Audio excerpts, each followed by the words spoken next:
नमस्कार, स्वागत छ सबैजनालाई मेरो किचनमा। आज मैले हरियो प्याजको तरकारी बनाउन लागेको छु। अहिले हरियो प्याजको सिजन छ, त्यसो भएर मैले अहिले हरियो प्याज र आलुको सुक्खा तरकारी बनाउन लागेको छु। भिडियोलाई अन्तिमसम्म हेरेर यदि हजुरहरूलाई यो रेसिपी मन पर्यो भने भिडियोलाई लाइक गर्नुका साथै मेरो च्यानललाई सब्स्क्राइब गर्नु पनि नबिर्सिनु होला। यो तरकारी बनाउनको लागि मैले यहाँ एउटा प्यानमा ठुलो चम्चाको 2 चम्चा तेल तताएँ। अब यसमा हाफ टीस्पुन मेथी, हाफ टीस्पुन जिरा फुराइदिने, सँगसँगै 2टा हरियो खुर्सानी मसिनो काटेको र 1 चम्चा अदुवा लसुनको पेस्ट पनि राखिदिने। अब यो सबैलाई 2-3 मिनेट पकाउने। त्यसपछि मैले एउटा सानो सुकेको प्याजलाई यसरी लाम्चो लाम्चो गरेर काटेर राखेको छु, यो पनि यसमै राखिदिने। र यो हल्का ट्रान्सपेरेन्ट भएपछि मैले 1 मुठ्ठा हरियो प्याज लिएको थिएँ, त्यसको व्हाइट पार्टलाई यसरी काटेर लिएको छु, यो पनि यसैमा राखिदिने।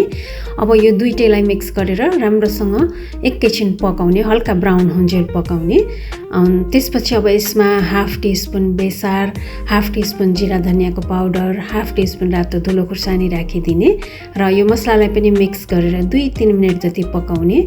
त्यसपछि अब यसमा मैले 2टा मिडियम साइजको गोलभेडालाई मसिनो काटेर लिएको छु, यो पनि यसमा राखिदिने र अब सँगसँगै नुन पनि राखिदिने आफ्नो स्वाद अनुसार। अब यो सबैलाई राम्रोसँग मिक्स गरेर यसलाई कभर गरेर अनि गोलभेडा गलुन्जेल पकाउनु पर्छ र यसलाई बीचबीचमा चलाउँदै पनि गर्नुपर्छ। यसमा हामीले पानी राखेको छैन नि त, अनि डढ्न पनि सक्छ, त्यसो भएर चलाइ पकाउनु पर्छ। यसरी पकाउँदा पकाउँदै गोलभेडा पनि गलिसकेछ। अब यो स्टेजमा चाहिँ मैले 2टा मिडियम साइजको आलुलाई बोइल गरेर छिलेर यसरी पिस गरेर काटेर लिएको छु, यसमा राखिदिने र सँगसँगै यसमा हरियो प्याजको हरियो पार्ट पनि राखिदिने। अब यो प्याज र आलुलाई यो मसलासँग राम्रोसँग मिक्स गरेर यसलाई कभर नगरिकन पकाउनु पर्छ। अब यसलाई कभर गर्नु पर्दैन र सँगसँगै यसमा 1 टीस्पुन जति पेपर पाउडर पनि राखिदिने र अब यसलाई मजासित यसरी नै चलाइ यसले तेल छोडुन्जेल पकाउनु पर्छ। आलु त बोइल भएर पाकि नै सकेको छ र यो स्प्रिङ अनियनलाई पनि पाक्न धेरै टाइम लाग्दैन। यसरी नै चलाउँदै यो अब पाकि पनि सक्यो।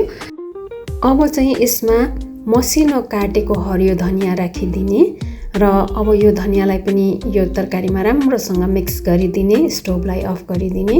यो आलु र स्प्रिङ अनियनको तरकारी रेडी भयो सर्भ गर्नको लागि। यो तरकारी एकदमै मिठो हुन्छ, हजुरहरूले पनि एकचोटि ट्राई गरेर हेर्नुहोला। आशा छ हजुरहरूलाई यो रेसिपी मन पर्यो होला। भिडियो हेरेर बस्नुभएकोमा हजुरहरू सबैजनालाई धेरै धेरै धन्यवाद। हस् त आजलाई यति नै।